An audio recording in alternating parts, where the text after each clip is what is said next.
दोस्तों, दुनिया में किसी भी इंसान के द्वारा फाइनेंशियल फ्रीडम हासिल करने के लिए उसकी फाइनेंशियल एजुकेशन का मजबूत होना बहुत ही ज़्यादा ज़रूरी होता है। और एक्सपर्ट की माने तो फाइनेंशियल एजुकेशन को बढ़ाने का सबसे बेहतरीन तरीका है किताबें पढ़ना। यही वजह है कि दुनिया में बहुत सी किताबें इस टॉपिक पर लिखी जा चुकी है और अमेरिकन लेखक रॉबर्ट कियोसाकी के द्वारा लिखी गई रिच डैड पुअर डैड नाम की किताब भी दुनिया की उन्हीं किताबों में से एक है, जिसे बहुत से लोग लाइफ में अपना गोल अचीव करने और कामयाबी हासिल करने के लिए पढ़ते हैं। तभी तो फाइनेंशियल एजुकेशन के मामले में इसको दुनिया के सबसे फेमस किताबों में शुमार किया जाता है। और आज की हमारी इस वीडियो में हम आपको इसी बुक की समरी बताने वाले हैं। दोस्तों, रिच डैड पुअर डैड की किताब की कहानी लेखक रॉबर्ट कियोसाकी की अपनी खुद की लाइफ स्टोरी पर आधारित है। इस किताब में वे अपने दो पिताओं के बारे में लिखते हैं, जिनमें एक उनके असली पिता हैं जिनको उन्होंने पुअर डैड का टाइटल दिया है, और दूसरे उनके मुंह बोले पिता हैं जो कि असल में उनके एक दोस्त के पिता हैं और उनको उन्होंने किताब में रिच डैड का टाइटल दिया है। दरअसल उनके असली पिता बहुत ही ज्यादा पढ़े लिखे और हार्ड वर्किंग इंसान है, जो कि पेशे से एक टीचर होने के साथ साथ ही फाइनेंशियली काफी कमजोर है। इसीलिए रॉबर्ट किताब में उन्हें पुअर डैड कहकर बुलाते हैं। वहीं दूसरी तरफ उनके मुंह बोले पिता सिर्फ 8वीं क्लास तक पढ़े हैं, लेकिन फाइनेंशियली एजुकेशन स्ट्रांग होने की वजह से वो अपने शहर के सबसे अमीर आदमी में शुमार किए जाते हैं। इसीलिए रॉबर्ट किताब में उन्हें रिच डैड कहकर बुलाते हैं। इस पूरी कहानी में रॉबर्ट के रिच डैड उन्हें उनकी जिंदगी के अलग अलग पड़ाव पर 30 साल तक ऐसी 6 अहम शिक्षाएं देते हैं जो कि लाइफ में कामयाबी हासिल करने, अमीर बनने और हमेशा अमीर बने रहने के लिए बहुत ही जरूरी होता है।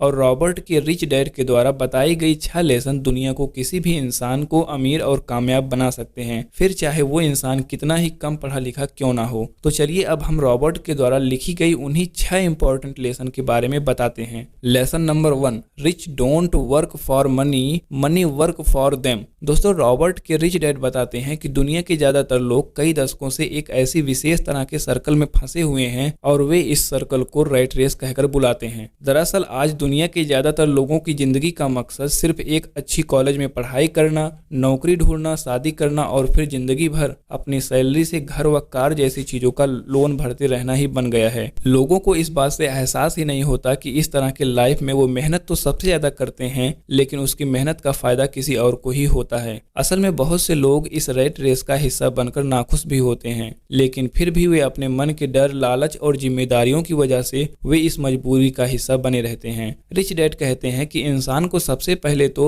अपने डर को खत्म करके इस रैट रेस से बाहर निकलना चाहिए और फिर कुछ ऐसा करना चाहिए जिसमें आप पैसों के लिए काम ना करें, बल्कि पैसा आपके लिए काम करे। वो पुरानी कहावत है ना कि पैसा ही पैसे को खींचता है। ठीक उसी तरह आपको अपने लाइफ में कुछ ऐसा करने की जरूरत होती है जिसमें आपका पैसा ही आपको कमा कर दे। Lesson number 2, keeping money is more important than making it. पैसा बनाने से ज्यादा महत्वपूर्ण है पैसा रखना। दोस्तों, दुनिया में आपको ऐसे बहुत से स्पोर्टमैन, सेलिब्रिटीज देखने को मिल जाएंगे जो कि एक समय में काफी अमीर हुआ करते थे, लेकिन आज उनके पास कुछ भी नहीं है। असल में लोग अमीर से गरीब इसलिए हो जाते हैं क्योंकि उनके अंदर फाइनेंशियल एजुकेशन की कमी होती है, यानी उनके अंदर पैसे को मेंटेन और ग्रो करने का हुनर नहीं होता है। रिच डैड इस फाइनेंशियल स्टोरी का एग्जाम्पल देते हुए कहते हैं कि पूरी दुनिया में घर एक एसेट्स माना जाता है, जबकि उनके लिए घर कोई एसेट्स नहीं बल्कि एक लाइबिलिटी होता है, क्योंकि एसेट्स वो होता है जो आपके पैसे को समय के साथ साथ और भी ज्यादा बढ़ा दे, जबकि घर के मामले में आपको कई साल तक उसकी ईएमआई और लोन चुकानी पड़ती है, जिसके चलते आपके जेब में पैसा आता नहीं बल्कि जाता है। यानी रिच डैड उन चीजों को एसेट्स मानते हैं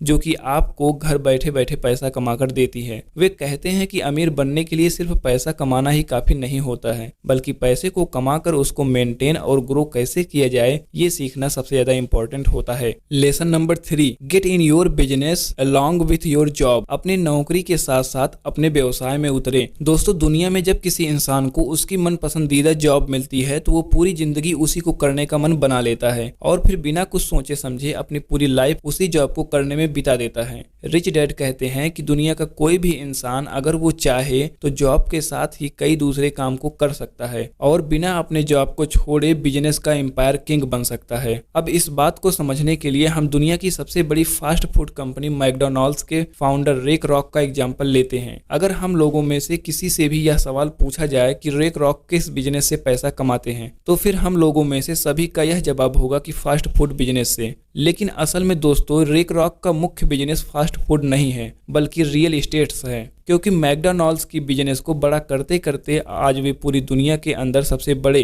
रियल एस्टेट ऑनर बन चुके हैं। यानी कि फास्ट फूड बिजनेस करते करते ही उन्होंने एक रियल एस्टेट का ऐसा एम्पायर खड़ा कर दिया है जो कि आज सच में उन्हें अमीर बनाता है। इसी तरह से एक आम आदमी भी अपनी जॉब को करने के साथ कुछ ऐसे एसेट्स और सोर्स ऑफ इनकम क्रिएट कर सकता है जो कि उसको पैसे कमा कर दे। और दोस्तों, इसके लिए राइटर के द्वारा कुछ एग्जाम्पल भी दिए गए हैं, जिसमें बिजनेस शुरू करना, स्टॉक मार्केट में इन्वेस्ट करना, रियल एस्टेट में पैसा लगाना और मुनाफे देने वाली प्रॉपर्टीज को खरीदना शामिल है। इनमें से कोई भी एक तरीका लगाकर आप अपने लिए एक नई सोर्स ऑफ इनकम बना सकते हैं। यहाँ तक कि रिच डैड तो हर एक व्यक्ति को ऐसा करने की सलाह देते हैं, क्योंकि ऐसा करने पर ही इंसान सच में अमीर बन सकता है। Lesson number 4, taxes are for only middle class and poors. Tax केवल मिडिल क्लास और पुअर के लिए होता है। दोस्तों, इस लेसन में रिच डैड टैक्स की हिस्ट्री बताते हुए कहते हैं कि टैक्स असल में अमीर और गरीब के बीच मौजूद फर्क को खत्म करने के लिए बनाया गया एक सिस्टम था। यानी शुरुआती में अमीर लोगों पर ही टैक्स लगता था और फिर टैक्स के उन पैसों को गरीबों की सुविधाओं में खर्च किया जाता था। लेकिन समय के साथ साथ धीरे धीरे मिडिल और अपर मिडिल क्लास पर भी टैक्स लगना शुरू हो गया। और आज की अगर बात करें तो यह मामला पूरी तरह से उल्टा हो गया है, क्योंकि आज अमीर लोग अपने दिमाग और चालाकी का इस्तेमाल करके खुद को टैक्स देने से बचा लेते हैं और सरकार के खाते में जो सबसे ज्यादा टैक्स जमा होता है वो मिडिल और अपर मिडिल क्लास के द्वारा ही जमा होता है। बड़े बड़े अमीर बिजनेसमैन और उद्योगपति पहले पैसा कमाते हैं, फिर अपने सभी जरूरत व